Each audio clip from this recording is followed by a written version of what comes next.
ఛత్తీస్గఢ్లోని వేదాంత thermal power ప్లాంట్లో ఘోర ప్రమాదం సంభవించి 21 మంది కార్మికులు ప్రాణాలు కోల్పోయిన ఘటనకు సంబంధించి ఆ సంస్థ చైర్మన్ అనిల్ అగర్వాల్ మీద పోలీసులు గురువారం ఎఫ్ఐఆర్ నమోదు చేశారు. ఈ ఘటనలో తీవ్రంగా గాయపడిన వారి సంఖ్య అధికంగా ఉన్నందున మృతుల సంఖ్య మరింత పెరిగే అవకాశం లేకపోలేదు.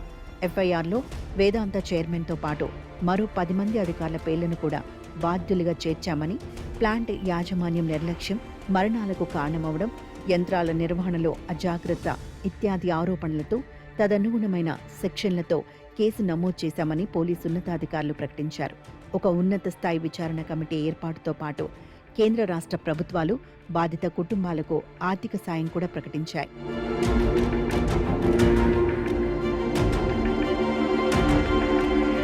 పోస్టుమార్టం నివేదికలు, ఫోరెన్సిక్ ల్యాబొరేటరీల విశ్లేషణల ఆధారంగా మరింత కఠినమైన సెక్షన్లను ఈ కేసులో చేర్చి కారకులెవరినీ వదిలిపెట్టబోమని రాష్ట్ర ప్రభుత్వం గట్టిగా హామీ ఇస్తోంది.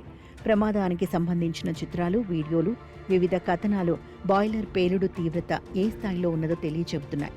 కార్మికులు సురక్షిత ప్రదేశాలకు పరుగులు తీసే క్రమంలో తీవ్ర తొక్కిసలాట జరిగిందని కూడా అంటున్నారు. ఖచ్చితమైన సాంకేతిక కారణాలు మరిన్ని త్వరలోనే వెలుగు చూడవచ్చును. కానీ పేలుళ్లు ఎందుకు నివారించలేకపోయామన్నది ప్రధానమైన ప్రశ్న. బాయిలర్ సమీపంలో భోజనం చేస్తున్న కార్మికులు 600 డిగ్రీల వేడికి బలైపోవడంతో పాటు ఎంతో దూరంలో పెయింటింగ్ పనిచేస్తున్న మరికొందరు కార్మికులు తీవ్రంగా గాయపడటం, మధ్యాహ్నం ప్రమాదం జరిగితే రాత్రంతా సహాయక చర్యలను కొనసాగించిన మర్నాడు మధ్యాహ్నం వరకు కొందరు కార్మికుల ఆచూకీ తెలియకపోవడం వంటివి పేలుడు తీవ్రతను తెలియచెబుతున్నాయి.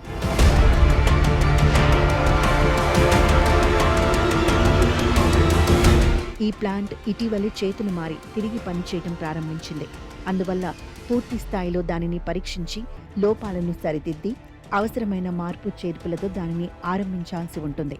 దీనికి భిన్నంగా హెచ్చరికలను బేఖాతరు చేసి లోపభూయిష్టమైన వ్యవస్థలతోనే అధిక ఉత్పత్తి సాధించాలన్న దుర్బుద్ధి ఈ ప్రమాదానికి దారితీసింది. బాయిలర్ ఫర్నెస్ లోపల ఇంధనం అధికంగా ఉన్న కారణంగా ఒత్తిడి తీవ్రమై ఈ విస్ఫోటనం జరిగిందని అంటున్నారు. ఒత్తిడి పెరిగిన కారణంగా దానికి అనుసంధానించి ఉన్న పైపులు కూడా కదిలిపోయి పేలుడుతో సదరు వ్యవస్థ అంతా కుప్పకూలింది. ప్రమాదానికి కొద్ది గంటల ముందు నుంచి, అంటే ఉదయం 10:30 గంటల నుంచి గాలి ఇంధన సమతుల్యతను కాపాడే ప్రైమరీ ఎయిర్ ఫ్యాన్ పలుమార్లు పనిచేయకుండా నిలిచిపోయింది.